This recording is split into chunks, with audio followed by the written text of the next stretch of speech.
The New York Mets were close to completing a deal Wednesday night to hire Billy Eppler as general manager, according to a person familiar with the negotiations—Eppler and the Mets were nearing a 4-year contract, said the person, who spoke on condition of anonymity because the agreement was not finalized.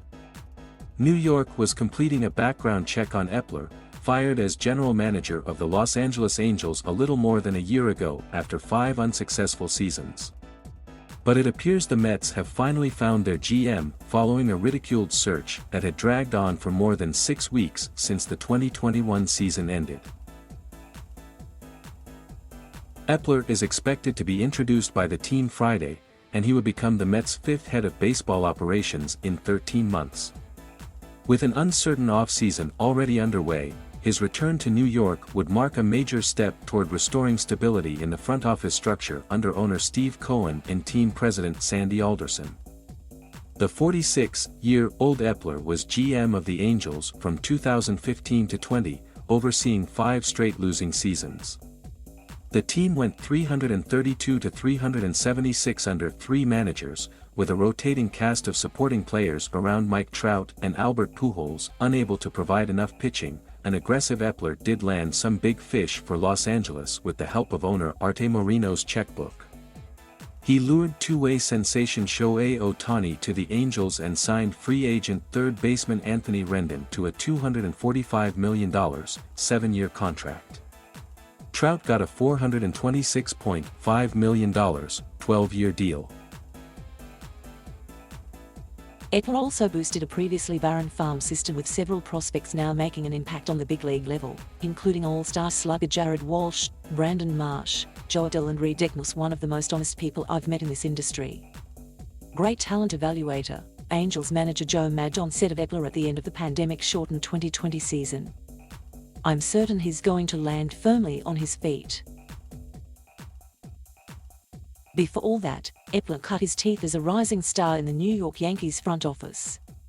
He was director of professional scouting from 2006 to 11, and an assistant GM under Brian Cashman from 2012-14. Eppler would surely be busy right off the bat with the Mets, who have 11 remaining free agents. The group includes infielder Javier Baez and starting pitcher Marcus Stroman.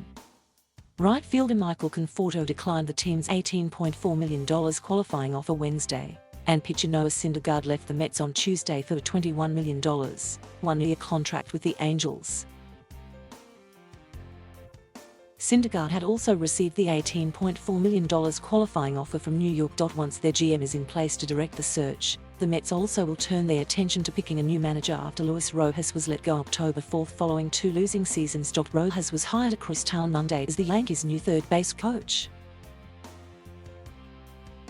Alderson, who turns 74 next week, has been running baseball operations since acting GM Zach Scott was placed on paid leave following his arrest in late August on charges of drunken driving. He was fired November 1. Scott was promoted to the role in January when Jared Porter was fired after fewer than 40 days on the job following revelations he sent sexually explicit text messages and images to a female reporter in 2016 while working for the Chicago Cubs. Porter and Scott were hired last off-season after Alderson and Cohen failed in their search for a president of baseball operations. The club hit a similar roadblock this off-season and pivoted to GM again. Alderson said several candidates were unable to get permission from their current clubs to interview for the job, while others declined because they were too comfortable personally or professionally where they are.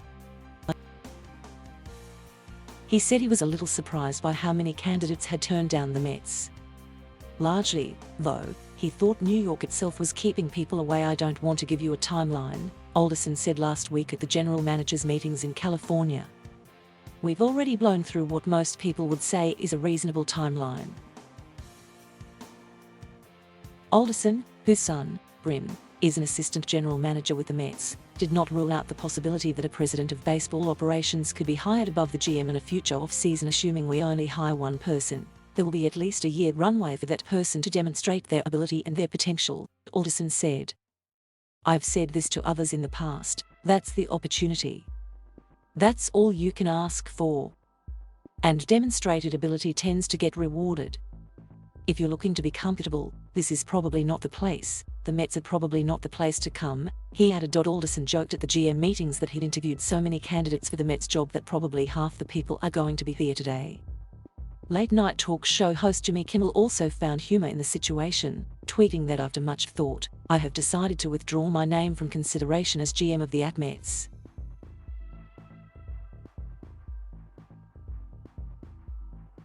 Thank you for watching. Please subscribe.